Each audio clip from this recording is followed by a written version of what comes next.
Welcome back to the weeblounge, guys. Once again, I am Nick, and this is a love-hate review on the day I became a god. Now, this is kind of a one-shot series. It's all contained in this one season, and it's got some feels, it's got some funny, and it's got some real frustrating moments.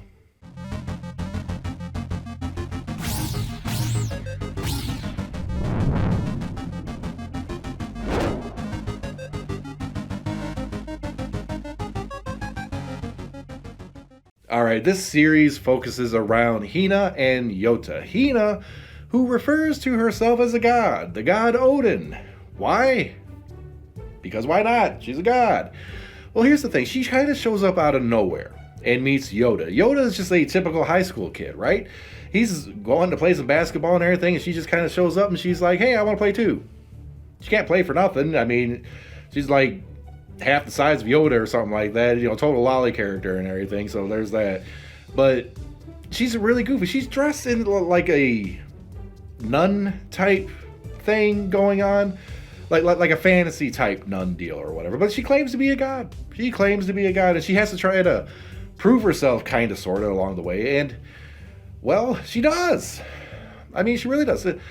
She's like, walking around, it's nice and sunny outside, and all of a sudden just wants to go to the convenience store, buy an umbrella. And Yoda's walking with her, like, why do you want to do that?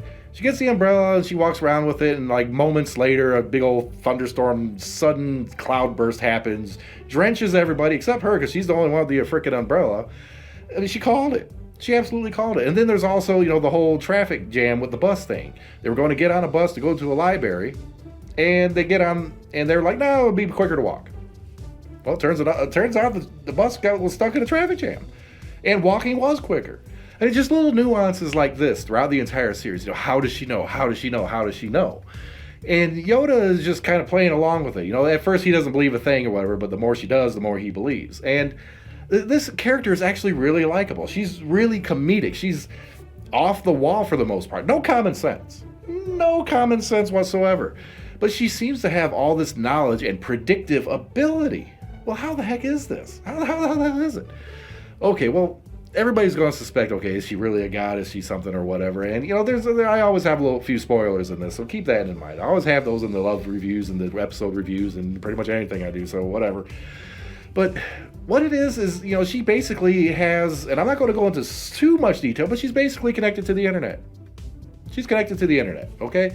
This is how she's getting info. This is how she's getting data. This is how she's getting all this stuff and getting all these predictions and things going on. So it kind of helps to explain everything, but it's a real mystery. And what the computer is there for originally, the origin of it, why it's there, and how it's used, and what kind of computer it is, you guys are going to have to watch to find out. But my God. Ooh, okay.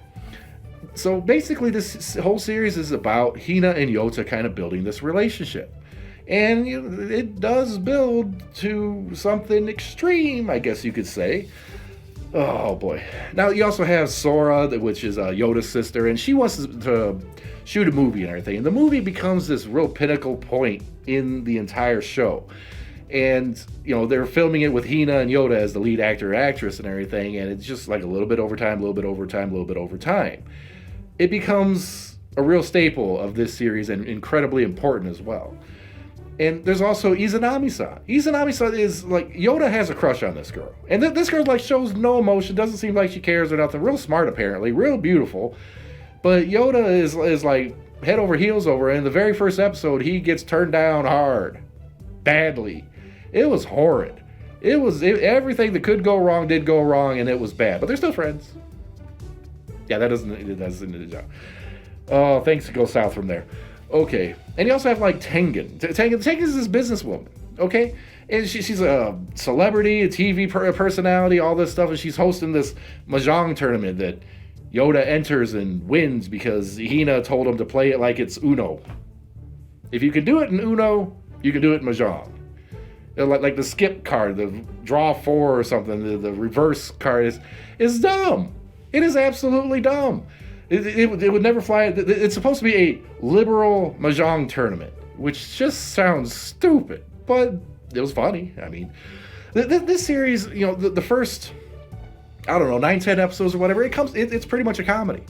It really is a comedy. It's exploring her abilities Yoda kind of dealing with them or getting put in these weird situations, he was put into the situation of like a Gordon Ramsay trying to turn a restaurant over, and it's like the heaven drop thing with the ramen and some other.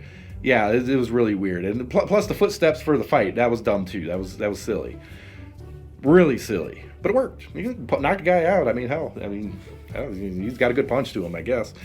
But Hina and Yota, they grow closer and closer together, and if you go to the history of the guy that made this series. This is the guy that had a hand in Clanad. He had a hand in Angel Beats. He had a hand in Charlotte, Air, a whole bunch of these other series and everything. And all of those pretty much have like these tragic and or bittersweet endings, right? So you're kind of thinking it's going to go the same way with Hina and Yoda here. And it does to a degree that y'all probably might not even expect, but maybe. I don't know. It's an oof. It's a really big oof. It's oofy. It's not goofy, it's oofy. Did I make a new word? I might have made a new word. Anyways, I have to say that in context, if I had to put Angel Beats, Charlotte, and The Day I Became a God all next to each other and say which one would I recommend the most? Angel Beats, hands down. Hands down. What would be my second most recommendation? Charlotte. Because The Day I Became a God kind of falls over on itself. It's really hard to explain without you guys actually watching the show, but I'm going to try. Basically, the first 9-10 episodes is just kind of like a comedy. It doesn't really go anywhere. It's all character development.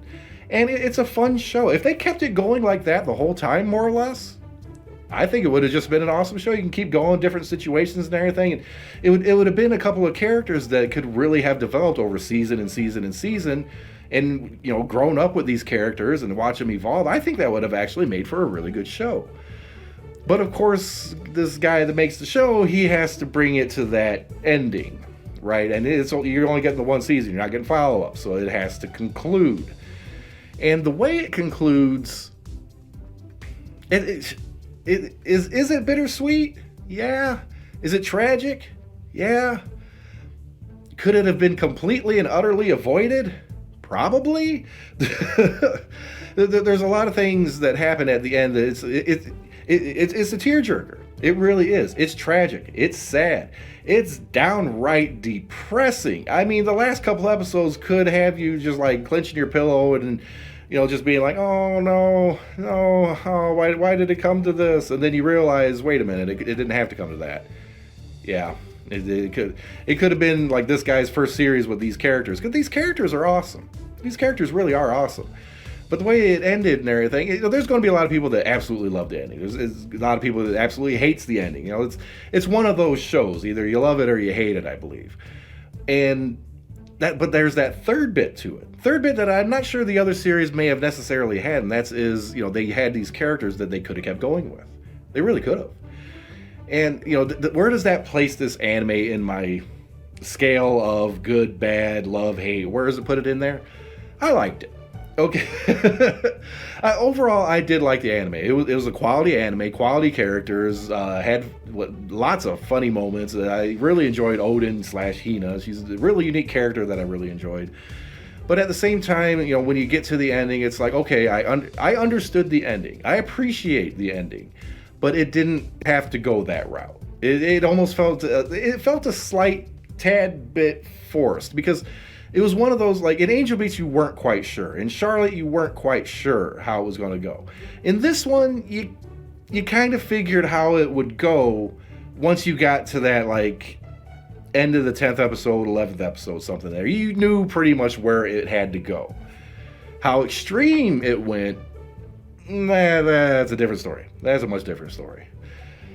Like, share, subscribe, hit that notification button. I really appreciate it. Growing channel is still trying to grow, and we're trying to hit that 10K subs, which is a little ways off, but with your help, we can get there, certainly. But I have to say, it's one of those anime where if you have some downtime, go for it. Really do go for it. It's a good story, good art.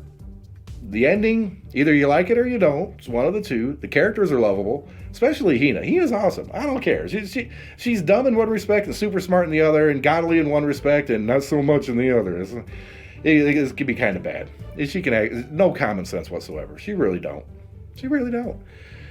But that's the general summary of this. I did like it. Did I love it? No. Did I hate it? No. It's kind of there in the middle, above average, kind of whatever. You know, it's a good show to pass the time, and that's pretty much where I can leave it. You know, granted, I went into this anime with a lot of high hopes, okay? Because you hear Angel Beats and Charlotte, masterpieces in my opinion, and you expect everything out of this show. And unfortunately, when you're comparing it with those two, it didn't deliver. But it still does deliver a good show. And with that, we'll see you in the next video.